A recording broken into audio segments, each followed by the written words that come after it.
La communauté des ressortissants du Nord-Ubangi, conduite par son président à la personne du Dr Bruno et son vice-président Denis Tukuzu, ont organisé le samedi 22 mai 2021 dans la salle Empreinte à Bandalungwa une cérémonie de présentation d'un de ses dignes fils élevés au rang du vice-ministre de l'Intérieur, Sécurité et Décentralisation et Affaires coutumières à la personne du professeur Dr Jean-Claude Molipe Mandongo.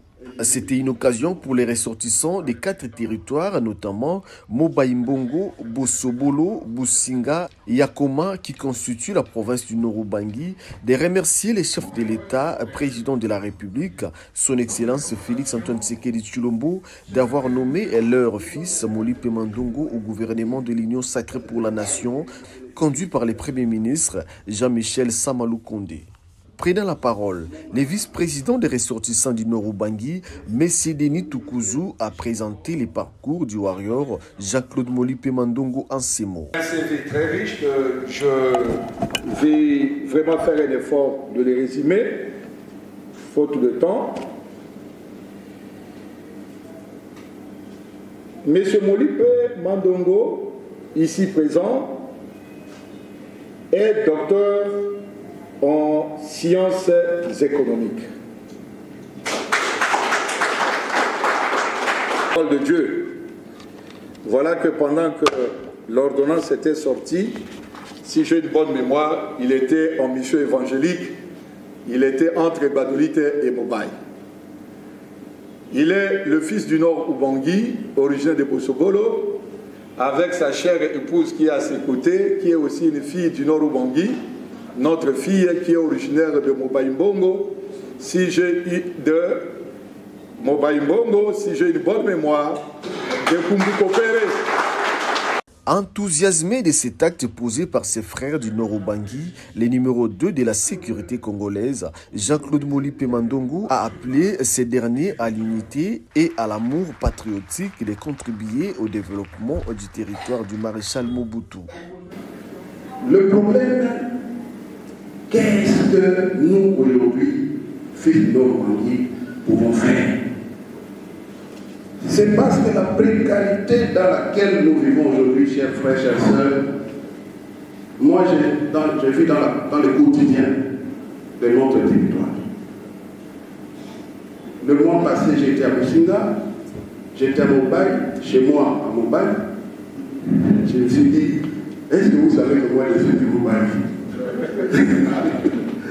Je dis, si je dois tousser ici, mais tout pour m'a tombé sur vous. Voilà. Je suis du Mobaï. Je vois dans quelle situation nos frères et sœurs vivent là-bas. L'énergie que nous devons avoir aujourd'hui, ce n'est pas la gaspiller pour ces conflits dont je venais de dire. Nous n'avons plus de temps à gaspiller notre petite énergie que nous avons aujourd'hui dans des balades, dans des conflits comme du genre que mon aîné vient de décrire ici. Il vient tout. Il est fils de qui? Ça s'est arrivé. Ça s'est dépassé. Ça ne sert à rien. Ça nous écoeure. Ça me dérange quand je parle de ça. Moi, je me dis aujourd'hui, je suis de Mobaï. Et personne ne va le nier. Mes enfants sont de Mobaï.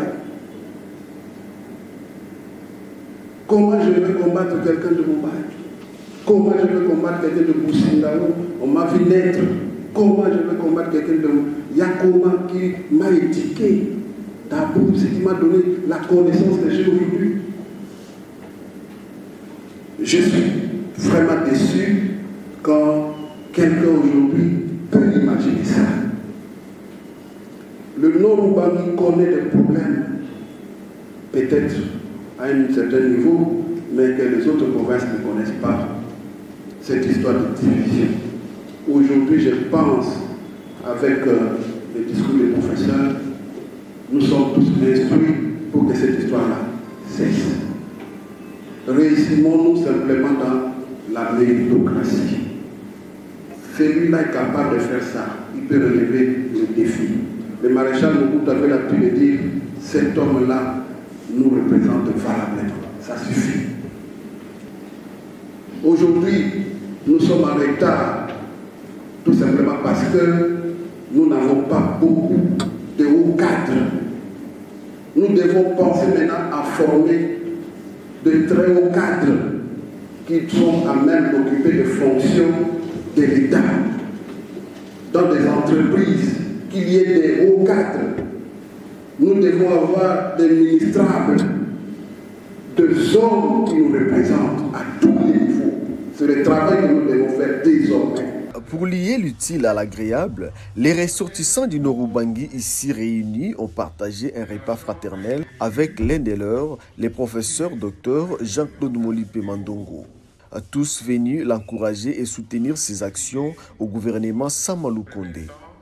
C'est avec fierté que nous sommes réunis en ces lieux pour célébrer l'un d'entre nous qui est appelé à de lourdes responsabilités. Vous êtes sans ignorer que dans le gouvernement précédent de Ilunga Ilukamba, le Nord-Ubangi n'était pas représenté. Et aujourd'hui, Dieu nous a fait grâce, nous avons l'un de nous, qui, à l'occurrence, Excellence Jean-Claude Molipe, qui nous représente valablement. Nous demandons à tous les fils du terroir, à tous les fils du Nord-Ubangi, de bannir toutes leurs divergences, de mettre tous leurs conflits des intérêts, de mettre tous les côtés leurs couleurs politiques et de venir accompagner notre frère, parce que nous disons qu'un peuple uni reste fort. De par son parcours et expérience, Jean-Claude Molipe Mandongo, le numéro 2 de l'intérieur, est un warrior sur qui compte et qui ne ménagera aucun effort pour accompagner son titulaire, le vice-premier ministre en charge de l'intérieur, Daniel Asselo Okito Wankoy, dans le gouvernement des warriors conduit par son excellence Sama Lukonde, afin d'accompagner efficacement la vision du chef de l'État, son excellence Félix Antoine Tshisekedi Tshilombo, celle d'amener la paix et la sécurité en RDC.